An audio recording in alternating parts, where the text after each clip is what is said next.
How many full starts was that today? Right, we're ready to go. Hi, I'm Hannah and welcome to my kitchen. It is forced rhubarb season when all these pretty leaves happen and you get this incredible colour on your rhubarb stems. The beauty of this rhubarb recipe is if you were to make a rhubarb crumble or a rhubarb cake, normally you cook the rhubarb, you pre-cook the rhubarb. This cooks all at the same time and the filling has this kind of almost rhubarb and custard way with it. So let's talk, more do, let's bake. Before we do the rhubarb, we're going to make the topping. So I've melted some butter. Right, let me go get my butter. Okay, melted butter. I mean, I do often brown my butter for these and I would love you to too, but sometimes I feel a little bit like I ask too much. And this is a simple baking recipe, so we're keeping it simple. So we've got flour, 180 grams, 150 grams of jumbo oats. Again, you know I don't like those little ones, don't bother. 150 grams of soft brown muscovado sugar because it makes it more caramelly. Some cinnamon because it's a crumble and it's winter and it's delicious. Of course, some salt. I haven't got my spoon. Honestly, it's pathological. Right, okay. I like to mix this with the rubber spatula. Wow, one day.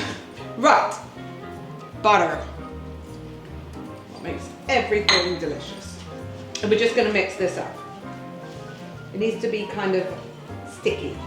That way it crisps up at the bottom of the dish and stays crumbly on top. Slice our rhubarb. Right, you need 400 grams. It's about 5 stems. These are quite long. I've got to take the leaves. I'm going to take the leaves off.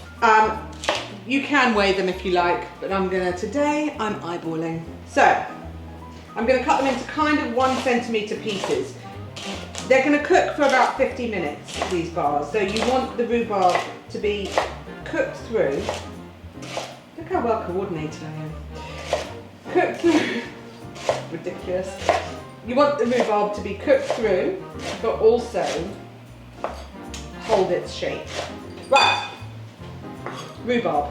Now we're going to make this rather odd looking mixture. We've got 150 grams of sugar.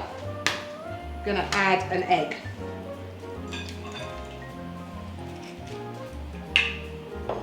And I'm going to add 30 grams of flour and a good splash of vanilla.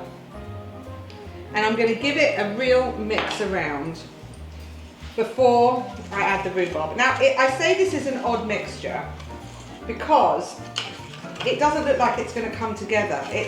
This is what creates the kind of almost custard. But if you were to put rhubarb and custard in the middle of this, then it would be too watery and it would stop the base getting crispy.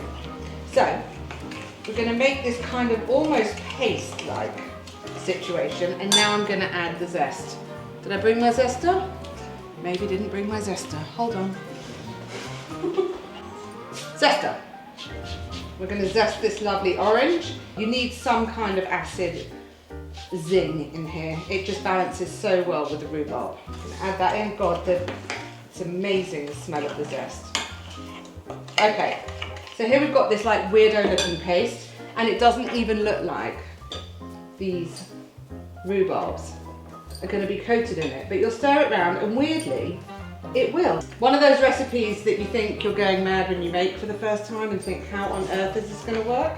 As if by magic it does. So this is our filling, and you can see I have literally just coated the rhubarb. Another reason why you don't want to have big rhubarb pieces is you want them to coat in this sugary, eggy thing. Very excited. It's been a long time since I've had the pre-cut sheet. Pre-cut sheet is back in the kitchen. I'm hesitating because I know that I should butter my dish.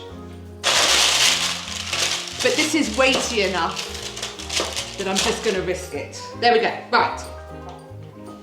Remember our crumble topping? Here we have it. I am going to put 2/3 of it dumped in the bottom.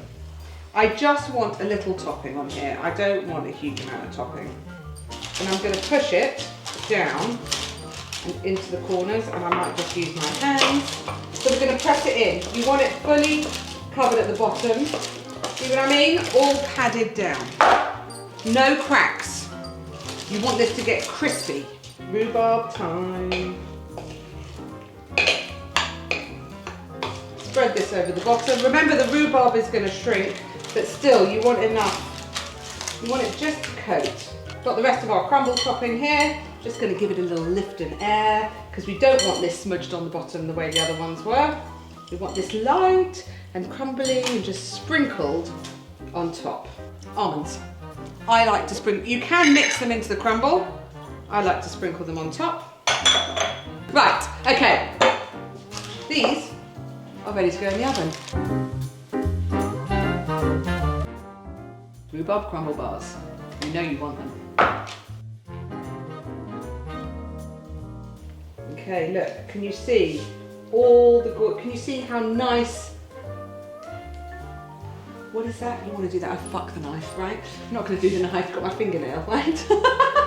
Okay. These are going to be tart and sweet and crunchy and full of oats, which are good for you.